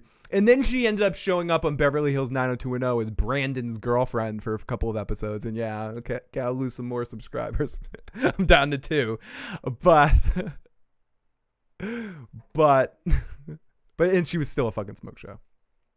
Big crush. And Anthony Michael Hall is a lot better in the fucking first movie. In the second movie, you got that big fucking goofy bastard, but you get him in the strip club and all that sort of shit. But in the third movie, the most you get into that stuff is can you see it, Rusty? Where you have the fucking Big Bang Theory dude. Elf with Will Ferrell is another fucking hilarious one. Scrooge is probably, from those kind of movies, is one of my favorite ones just because Bill Murray eats it. But it is a little bit of cheesiness at times too. There's a lot of fucking cheesy bullshit going on there. Anthony Michael Hall gets my MVP of the 80s. He does. It's because he plays the myriad of those fucking characters, dude. Like, he doesn't just play the geek fucking character, and he does that fucking awesome. But then he also plays like another kind of geek character in Weird Science. But then he play like, even though it's a shitty movie, he also plays like the jock asshole, like a jock dude in Johnny Be Good when he came out after his steroid stuff. You know, he's like I'm going to sacrifice dick to get bulky. And he was in a movie called Johnny Be Good, which, funny story about Johnny Be Good, where it also has the bad guy, or the principal Dick Cheese from The Breakfast Club plays the coach, who plays a different kind of Dick Cheese. But you got young Uma Thurman in it, who looks amazing, and young Robert Downey Jr., who has one of the best lines in any movie or no, Anthony Michael Hall has the line in the movie, but it's still funny. Or he broke his dick, coach. Or so, I think it's Robert Downey Jr.'s line. I broke my dick, coach. And I love those young Robert Downey Jr. roles as well. Like, everyone, you know, is fucking Iron Man and all that fucking shit. Or that was the dude in Chaplin, or, you know, like some of his fucking awesome stuff. But I also fucking love, it's almost like with the Tom Hanks stuff. Like, I love, and I'm going all over the place, but it's the Issues program. Time to go all over the fucking place. I like Tom Hanks, the Tom Hanks we got, you know, fucking Forrest Gump. I'm Forrest Gump, like that Tom Hanks on. But I also like Bachelor Party and like those early fucking where he's having sex with his mom and Punchline and early shit like that. But in Johnny Be Good, you got young Uma Thurman and Robert Downey Jr., who also plays a geek in fucking Back to the School, and then he plays like cool kids in Weird Science and shit. Okay, but Anthony Michael Hall definitely deserves a fucking award. He's all over the place, and he did a lot of fucking shit. And I applaud him too for actually having his career come back and not just fading into obscurity and turning into one of those child star idiots like Corey Feldman. And I know Corey Feldman's still out there doing something, and he's got a harem, which I don't have a fucking harem, so fuck all, you know, you're whatever. Beverly goes up to the Christie's navel. She does. I love the little girls, Devin. Mr. Skin. Yeah, we are doing Atheist Bastard. We are going a little Edward Scissorhands. Great fucking movie. The original Aubrey was hot. Hated the second one. Juliette Lewis was okay. But I gotta say, Christmas comes by so fast, bites you right in the ass. What the fuck? It was just Thanksgiving. Tom Hanks, Splash. Oh, Splash with Daryl Hannah back in the day. Amazing. Philadelphia, Tom Hanks jumped the shark. Bosom Buddies. Yeah, that's, or even back further where he pops up in fucking Family Ties as an alcoholic uncle. I love that shit. Anthony Michael Hall for Joffrey. I would have liked to see Anthony Michael Hall as Joffrey. And Anthony Michael Hall. I can't fucking talk tonight. That's what I sound like. If I'm going to sound like stuttering John type. If I wasn't actually actively, oh no, I'm all out of focus now. What the fuck? I'm good. You can't see me in my stupid Batman pajamas. But they actually served a purpose in the podcast. I was being the priest. But Batman isn't. Some people say the first Batman movie kind of a Christmas movie. Bosom Buddies was great. I mean, he was awesome on that show. Breakfast Club, the man was unstoppable. He was really fucking cool in that movie. And The Breakfast Club in general was just an awesome movie. I mean, you have Emilio Estevez. Like, can you? I mean, it's hard to ignore the legend of the era that was you. I'll make you famous. Before there was Westworld, there was the fucking Young Guns, you know? The best thing that came out of the Young Guns was the fucking song. But no, I like that shit too. Let's keep scrolling. Yo, you're the fucking best. Make yourself a sandwich. I do need a sandwich. I do. Yeah, have a happy, delicious fucking evening, everybody.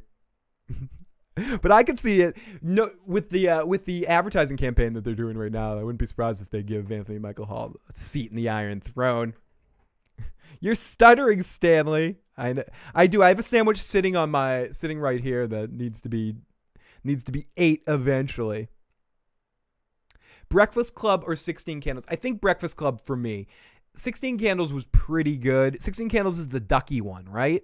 Is the Ducky one, and it also has the dude from Weekend at Bernie's, Anthony, and the dude from Mannequin too. Oh, Mannequin because what's her name? And another one of my early crushes who was also in Big Trouble in Little China and Sex and the City, Kim Cattrall. And I know I'm jumping all over the place. I'm playing that stupid game tonight. You know, oh, that movie was in that movie and that movie and did that movie. But it's a fun game to play. It is, especially when you don't need IMDb to do it. Oh, 16 Candles had Dong, Long Duck Dong. He is the legend. You cannot ignore the legend of Long Duck Dong, who also showed up in the Police Academy movies, if I remember correctly. Wasn't he also the exchange student in the Police Academy movies? And then he came back in a later Police Academy movie? Okay, Ducky. Thank you, Santovia. Ducky was Pretty in Pink. And Devin is correcting me. I'm confusing 16 Candles and Pretty in Pink. So 16 Candles is the one where she has the exchange student and she ends up with the jock guy and stuff. Whereas 16 Candles is the one where Ducky has a crush on her and they're working in the record shop and she ends up with the douchebag, and it has James Spader in it. Okay. So Mannequin was the adult version of Today's Special. When I was a kid, I loved movies like Mannequin and Weird Science because it involved being able to create a fake lover for myself. What's some kind? Oh, what, dude? Fuck, dude. Devin, Some Kind of Wonderful is one of my fucking huge fucking crushes. Was a crush on her. I mean, at the time I fucking wanted to play, my wannabe drummer, and she plays the fucking drums. She was so fucking cool. You're screaming at him, and what's her name? Fucking Amanda Jones is no fruitcake herself.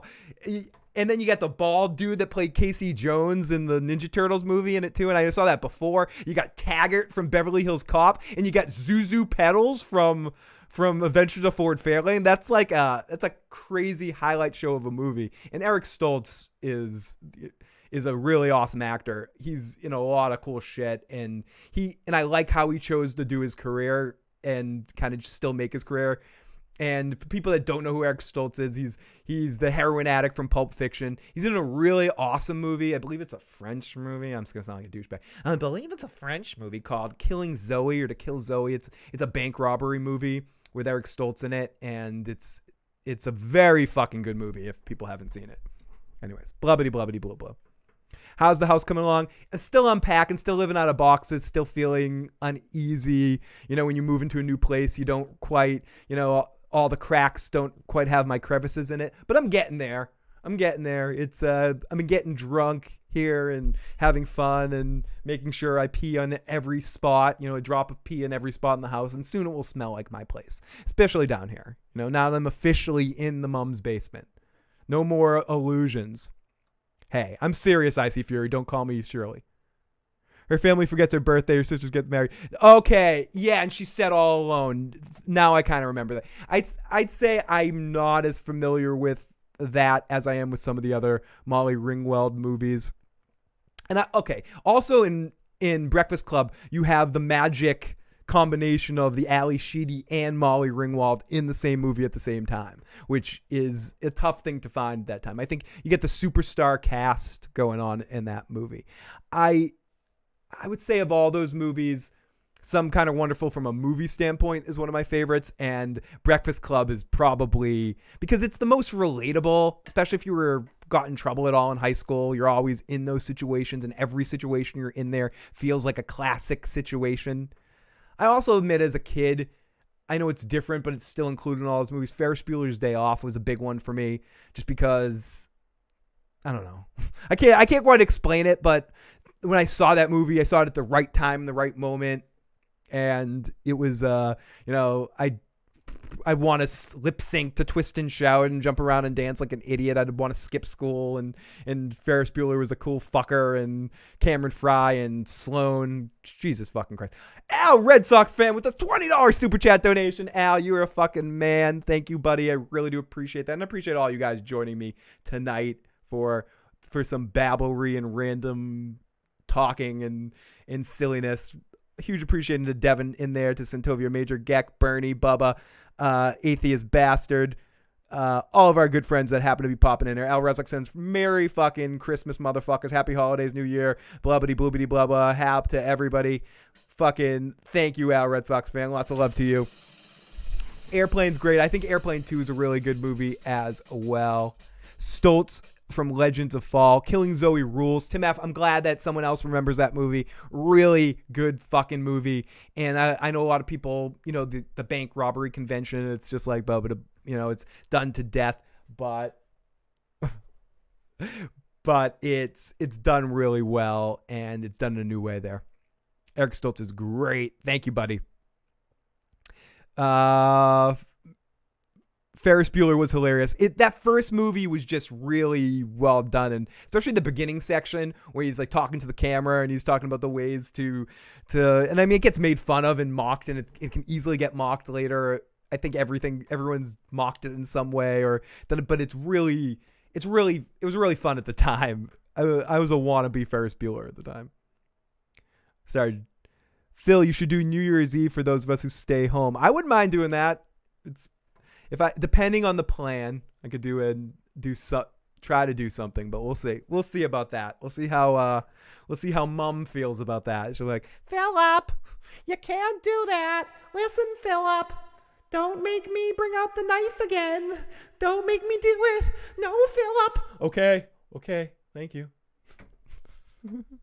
16 candles. So somehow, and what's interesting about that is we were talking about Home Alone. I think what's his name wrote that movie too. I'm blanking on his name. The dude that wrote all those fucking movies. Phil, can we discuss how bad was Howard the Duck? Can we discuss? Howard the Duck was more weird than bad, but it was very fucking weird. I want to say I didn't hate it as much as I should have when I was a kid, but watching back, it's a really fucked up movie. You get the duck tits, you get the bestiality aspect of it, you get that really horrible music aspect of it. You get Tim Robbins being a douche cheese up and down on the movie, and the worst part of that whole shit is you get George Lucas. The best part of that movie, and I get the transition because we go from talking about Ferris Bueller's Day Off, is Edward R. Rooney, Dean of Students, in that movie playing a dark overlord of the universe, which is really quite ridiculous too. There's some part of that movie that I enjoy it in a so bad it's good way, but it is pathetically bad. And it's so bad because it was supposed to be good. It was supposed to really take something and do it in an interesting way, but it ends up being a movie about bestiality. That's really and I'm a pretty open guy. I'm open to a lot of things. I open up my holes. I like slap it across my, if I'm into it, I'm into it. I don't care. I'm a very in the moment kind of guy, but I draw a line with a duck in Leah Thompson. the aforementioned Amanda Jones, like it's done in a really creepy way where she's like looking at duck condoms. I mean, this movie needs to be stopped. Sleeper hit. It was, let's see, me and my friends were Bender from Breakfast Club, overcoats, finger gloves. Howard the Duck isn't this so bad, it's good character. I rolled the punches, Santopia Major. We can discuss how bad a duck tits. Sleeper hits. Sneakers with Robert Redford. Great. That's a really good movie. And I think Robert Redford, when he plays characters like that, it's very interesting. He's an actor that's easy to kind of poke fun of because of some of his more when he was, sexy roles and all that sort of shit. But he's a talented fucker in some of the later movies he chooses and some of his choices. And that's actually a really fucking good movie. And Robert Redford surprised me in that movie. He was just one of those things where at the time I had a very specific opinion of him, and it kind of surprised me. John Hughes, thank you, Al Red Sox fucking fan. I saw Howard in the theaters with my parents. Duck sex awkward. That's an interesting transitional conversation. What is the most awkward thing that besides the easy, funny answers, porn, 2 girls in a cup or something. But what's the most awkward scene in a movie or show you've ever watched with your parents or been stuck in a situation like that? For me, I think it might have been watching like A Clockwork Orange with my grandmother. That was a little weird. That was a little weird. There was some weird parts going on there. There was, the easy one is like anytime my family walked in on me watching a Marilyn Chambers movie, that would probably be an easy one. But yeah, if anyone has any thoughts like that, down with the duck. Don't be a menace, toe licking, says Justin Higgins. Fun fact, Scrooge McDuck was an adult comic during World War II. Paul Q, those duck comics are really awesome. That's what I appreciate with the new Disney Channel DuckTales cartoon. It's a lot more faithful to those old duck comics. My Uncle Louie, who I love, my Uncle Louie, he used to be was way into the duck, like Donald Duck, Scrooge McDuck stuff, and had a lot of the old shit, which was really fucking good stuff. Marilyn, thank you, Al Red Sox fan, for getting the Marilyn Chambers reference. Oh my God, gross. Another one. I mentioned this movie a lot, but definitely a movie that was really weird that I watched that I happened to be on in the background when my mother walked in. The Aronofsky movie, fucking Requiem for a Dream. It wasn't in the ass-to-ass part. I forget what part it was, but it was a really weird part. And she's like, what the fuck are you watching? Philip, what the fuck are you watching? My mother had a weird thing where she never wanted to watch uncomfortable movies, where movies, she was watching Cocoon in the sad part at the end when Bernie loses his wife because he doesn't get the magic alien shit. It's a really sad part, and it ruined my mother for sad movies. She's like, I never want to watch a sad movie again. Or when Old Yeller died or some shit like that. Oh my goodness. I guess Inception was ripped off of Scrooge McComic. Oh, I did not know that, Atheist Bastard, but that is fucking cool. I'm going to look into that, but if that's true, that'd be cool. And it's a lot of really interesting stuff happened in those early Duck comics. Bubba says, probably the morning after David Carradine died and had to explain to my grandparents about autoerotic asphyxiation. That was an interesting conversation, no doubt. I think I might have told this before in the show, but I don't know, not the same thing even at all. But when my grandmother was sick and we tried to get her to smoke a little bit of weed, we got her some of this, like the highest quality weed we could get her, which probably wasn't the smartest idea, but we're like, okay, here you go. We got you all this good weed. We got you this really expensive, nice bong. Smoke, Nana, smoke. And she's like, I don't know how to do it. So we all had to sit in front of her and take bong hits and show our grandmother how to use a bong. And she just couldn't get it. And she just kept having us get more stoned. And the situation got really ridiculous, like really ridiculous. By the end, she was picking the bong up over her head going, guys, blah, blah, blah, blah, but I'm not smoking this shit. Blah. Yeah, it was a weird night. I wish I was making that up. Brokeback Mountain was awkward to watch with your parents. I bet that was. I should say if you... Game of Thrones could definitely be an answer to that. Ass to ass, Phil. Ass to ass. Oh my goodness. I love it. Loved Heath Ledger. Rest in peace, but that movie I just could not get into. I watched... There was a couple other things that I've watched weird that I've been watching and parts of Pink Floyd, The Wall, the movie. There's a part of a Jane's Addiction concert video type thing called The Gift where I was watching that, and I used to watch that a lot. And there's one part where the star, or the lead singer, Perry Farrell, has sex with his dead girlfriend. And I remember watching that when my stepfather walked in. He goes, "What the fucking kind of shit are you into? Dude, what the fucking kind of shit you into? I'm into some weird fucking shit, but this is some fucking weird shit. I'm not into no necrophiliac bullshit. Janice, I think your fucking son's all fucked up. You sitting in there watching necrophilias. Fucking stupid fuck." Al Red Sox fan, I forgot you landed on drink. I don't ever drink around me, so I'll have to drink water. Or take a hit of a sandwich. Thank God they didn't show it on HBO. I would have hurled. So we'll start to wrap things up tonight. Huge thank you to everyone that's in the live chat tonight, and to Al Red Sox fan, and to Bernie for our super chat donations tonight. And huge thanks to Devin for popping on in here. Always awesome to see you, buddy. And always awesome to have all of you guys in the live motherfucking chat tonight. Like I said, let's start to wrap things up. Also, thanks to The Walking David who popped on in here earlier. And anyone listening to this podcast later, thank you so much for checking on in and listening to our audio cast. Please give me some iTunes ratings. Start spreading the word so more people can find the audio cast. Be doing a lot more just audio only stuff as well. So if you haven't already, make sure you subscribe to Phil the Issues Guy on iTunes. We got a couple of different feeds, one for just Walking Dead stuff, one for just Game of Thrones stuff, and one that just gets all of our podcasts. So if you generally like all the bullshit we do, subscribe to the one that gets all of us, all the audio casts. You ultimately get the same thing. Like if you watch the stream on YouTube, it's the same. I don't do any weird editing. I don't edit out any of the content or anything like that. But sometimes maybe I'll add a little bit to the beginning and the end. But there will be some podcasts coming up that will just be audio casts. And yeah, so if you want to check those out, definitely subscribe to the podcast as well.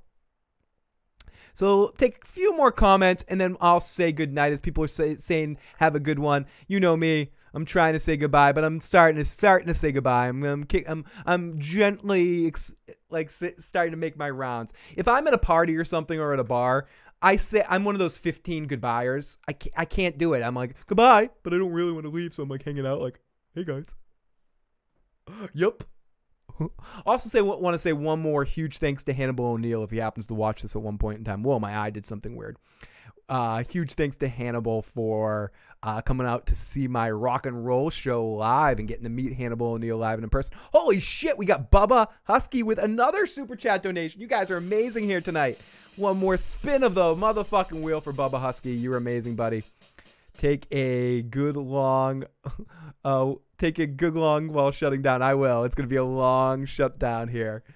Holy shit. I cannot say enough. I don't say enough. Super chat donations and our patron support as we get towards the end of the year are all the time. But I will say, we got Joe poking me. We got Stephanie slapping me going, you want to keep doing this? You got to start asking for this shit more. So I do appreciate all the help you guys give us.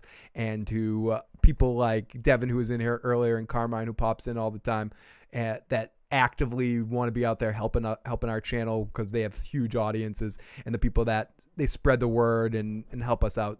People like that are really fucking awesome, and I appreciate it so much because the way we're buried here in some of this shit because we're the motherfucking chat, a lot of stuff. It's tough for new people to find us, so we rely on these bigger people and you guys in the live motherfucking chat that help keep us going with super chats, keep spreading the word, spreading the channel, helping us with affiliate links, helping all the different ways you can help us out. It's not just one way. Someone said, I can't, wish I could donate, but I can't. So that doesn't fucking make a difference. Make sure you share the channel with someone and bring in a couple of more people to help out, or not necessarily donate, but just help us keep growing, because channel like what we do, or the podcast like what we do, we're so dependent now where everyone has a podcast, everyone's doing shit. We're so dependent on other people helping us out to spread the word. I can do what I can and keep coming out here and pushing it and having fun talks and having fun silliness, but it's really dependent on you guys sharing us and helping us stand out through all the craziness that's out there right now. It's a fucking it's a war, Peacock. There will be casualties. But everyone, thank you so much. If you haven't already and you enjoyed this video, please hit the like button. Please hit the subscribe button. Share the channel with a friend, as I said. I will be back sooner rather than later for some more silliness and more fun. Good night.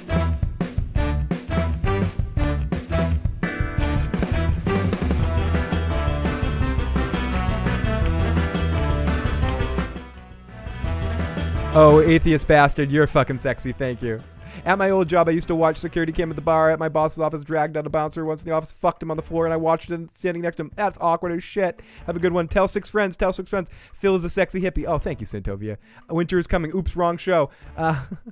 Tell a friend. Thank you guys. You guys are awesome. I am off. Al Red Sox fan, you're amazing. Thank you so much for Bubba for a super chat donation. I should keep going. Someone just texted me. They said, if I was in the live chat, I'd super chat to keep you on live.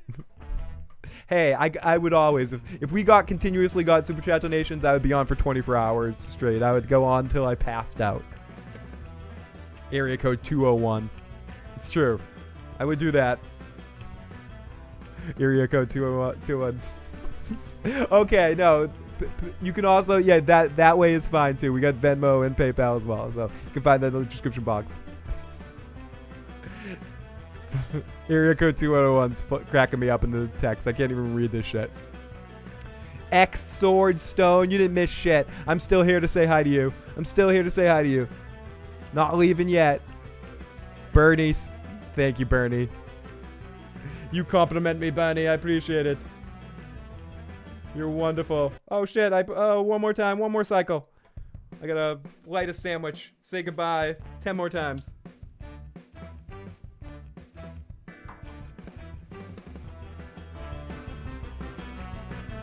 Hey, I'll happily take the Philathon. Things are getting difficult over here to keep doing this. Philathon all night long. Oh, yes. One more time.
People are cooking all sorts of shit down here.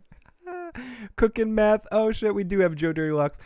Don't forget, Joe hates horses. No, Joe does not hate horses. Oh no, he hates that. Oh no, poor Joe. Poor Joe. Poor Joe needs to get here to defend himself. Yes, he does. Talk to you guys next time. Love you guys.